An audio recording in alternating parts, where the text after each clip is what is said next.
Hello, and welcome to Council Connections. I'm your host, Christine Johnson. And on this show, we talk to those who represent you, the constituents, here in the city of Laurel. Today, we have Council President and Ward 2 Representative Brencis Smith. Hi, Brencis. How are you? Doing well. How are you? Good. Glad you can join us today. Thank you for having me. So we're just going to have a little discussion, talk about some of the things that you have done in the city, and just talk about you as a person. Is that cool? That's okay with me. All right. So let's start, because I did a little bit of homework. So I found out that you're originally from Hartford, Connecticut. I am. And you came to Laurel for school. Mm-hmm. So what attracted you to our little quaint town of Laurel? Laurel was a nice suburban town right outside of D.C., in between Baltimore and D.C. I knew no matter where I'd work, if I stayed here, I'm neutral. I'm 25 minutes that way, I'm 25 minutes that way. And being from Hartford, Connecticut, which is a very diverse city, bigger than Laurel, of course, it's mini Baltimore. This reminded me of home. The small town feel, the big city being DC right there, and then just the community, how diverse it is, and the rich history Laurel has. And maybe I said, I gotta stay. Okay, sounds good. And that's what I tell people too. They ask you where you live. 30 minutes from DC, 30 minutes from DC. From Baltimore. Mm-hmm. So while you've been here in Laurel, you served on City Education Advisory Committee, Mm-hmm. and it says you also ran for state delegate. Mm-hmm. So just tell us about your interest in politics and how did that get started? From I was a little boy, my father was always involved in politics. He was assistant town clerk at Hartford, Connecticut, where I'm from. Kind of grew up around local politics, so we always had all the politicians coming to our church. He was a minister of music. I became the minister of music in church, leader in church. And I've got to rub shoulders a lot with the politicians and the community organizers and leaders. And I saw how they always had to come in with their pictures or picket signs and saying, fighting for whatever they're looking for. Right.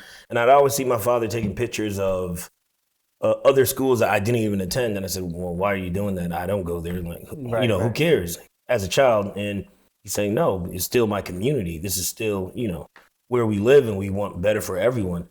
So with that being said, when I was young, I said, I'd rather be the person making the decision to make it better than to be the person asking on the outside, because both are needed. Right. But I find myself always being level-headed in those scenarios. So I'd rather just, again, be the change agent than be the person on the outside knocking down the door. Okay. Well, that makes sense, and that takes us into what we're going to talk about next, you being on the Laurel City Council. Mm-hmm. So share with us some things you've been doing on your term here on Laurel City Council. I got elected first 2019. Since then, I've done senior gift drives. I've done toy drives, back to school drives. I did the City of Laurel's, not the first Juneteenth celebration, but the first outdoor Juneteenth celebration in 2021.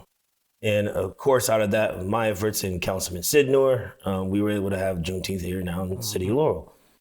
I did the City of Laurel's first Afro-Caribbean Festival last year. We had over 4,000 people there. We brought Serrani, international Jamaican artist, Ricardo Drew, who's also an international artist, and several other local bands that are popular in the DMV. And we had a great time, family, all ages, just having, of course, it was free to come to. It's a city event, but the only thing you paid for was food, and it was a good time.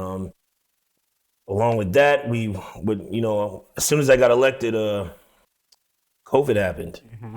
and that was a different time. Yes. I've never seen nothing like it in all my life, and so I leaned heavily on our leadership and, of course, our council colleagues, and we came up with rent relief. We came up with the ARPA funds, we were able to distribute into the community to make sure it's pouring back into the businesses and the people that needed it.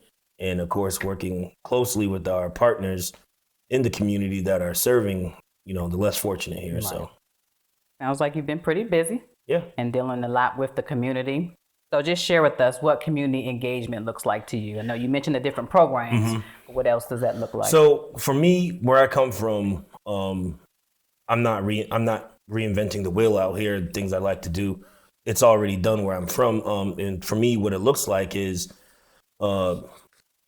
meeting people where they're at, doing stuff that they're interested in, and bringing government to them, the resources, the tables, letting them know who their elected officials are, the city staff, whatever it may be, and in serving all of the different sections or cultures of your community.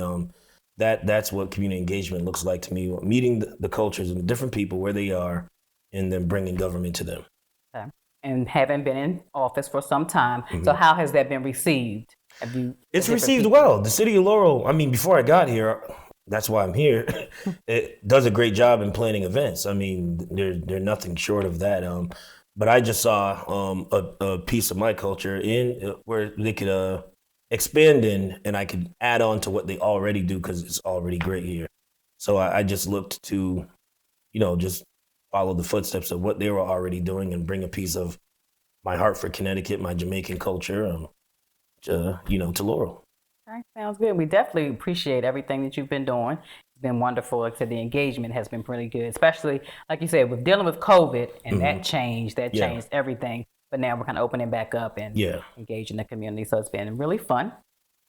So now we're going to talk about some fun things. Okay. So, because you mentioned during the Afro Cultural Fair, I found out you were singing, and then you were singing at the Juneteenth thing. So you're a singer, minister of music. So talk to us about your musical background. Started out as a kid playing the drums and the tenor saxophone. Middle school, I got into jazz band and festival jazz band, and then when I switched schools, I kind of fell back off of the saxophone and was just heavily into singing and playing the drums. And as coming up in the church, I became the minister of music there, the choir director. I was their drummer.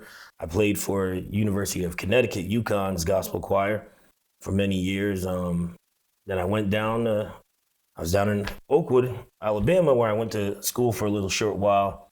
And they're known for music there. I mean, you have Virtue that comes from them. Brian McKnight was there at one time. So I've just always been surrounded around music. My father, my sister, my mother, both sisters, everyone sings, plays. And to me, it's just a passion of mine. It's an expression. It's a universal language that everyone understands. If you can't understand the words, you can feel the emotion in it. So.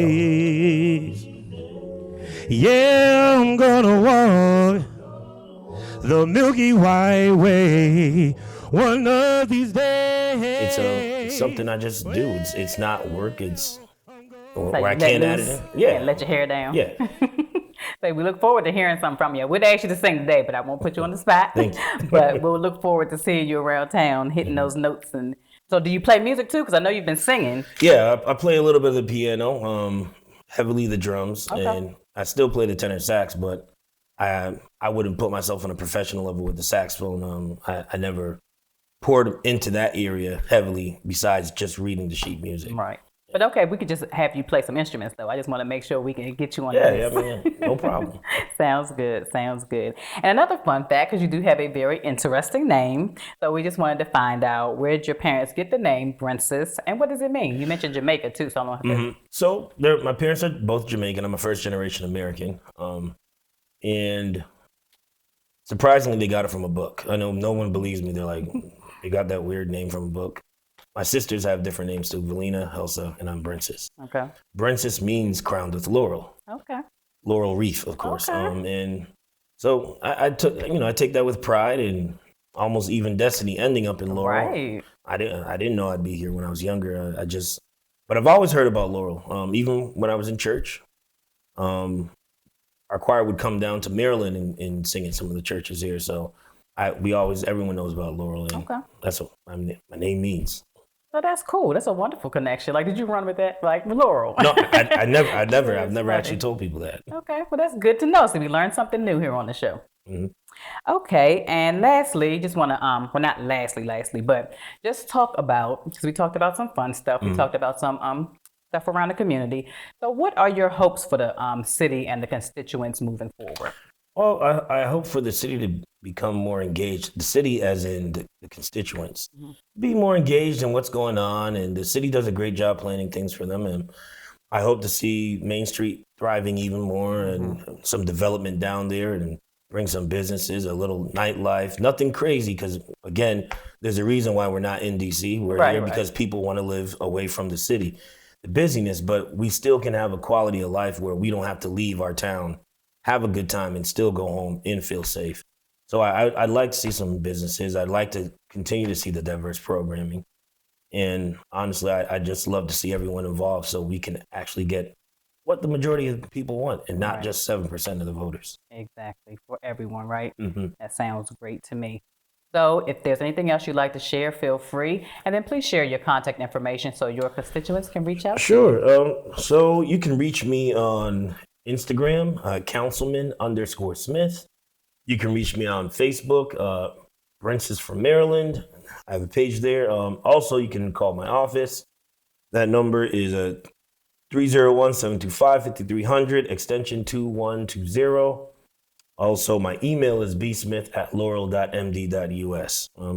Again, and if you see me, you can stop me. I know sometimes I may look serious. Sometimes you may see me laughing so hard, but I'm very approachable, and I'm always looking to just accommodate my constituents here.